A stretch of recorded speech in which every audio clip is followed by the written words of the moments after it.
asalaamaaleykum mbokk yi tey la dibéer fukki fan ak ñett ci weeru tamxarit ci atum junni ak ñeenti téeméer ak ñeent fukk ak ñett ci gàddaay yonent bi sallallahu alayhi wa sallam dëppoo ñaar fukki fan ak ñaar ci weeru ut ci atum ñaari junni ak nit ak benn. fukki fan ak ñett dafa bokk ci lim yu fatt yi kon tey ci dibéer ji rafetul ci dara. ñaanuk bis bi: yow yàlla maa ngi lay ñaan nga gindi ma ñeel li ma wuuteeg dëgg ci sag nammeel. yow yaay gindi koo soob jëmee ko ca yoon wu jubba. allahumma hdini li maxtulifa fihi min alxaq bi idnik innaka tahdi man tashaau ila siraatin mustaqim.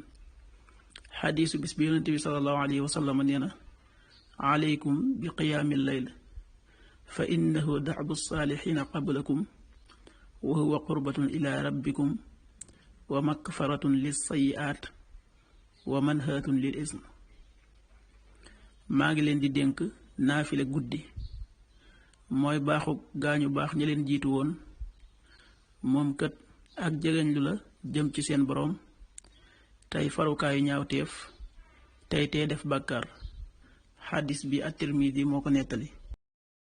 waxtu julli yi: suba waxtu dana tàbbi juróomi waxtu wu tegal fanweeri simili ak juróom-ñeent, tisbaar benn waxtu wu tegal fanweeri simili ak juróom-ñaar, tàkkusaan ñeenti waxtu wu tegal fanweeri simili ak juróom-ñaar, timis juróom-ñaari waxtu wu tegal ñaar fukki simili ak juróom-ñett, gee juróom-ñett waxtu wu tegal fanweeri simili ak juróom-ñeent.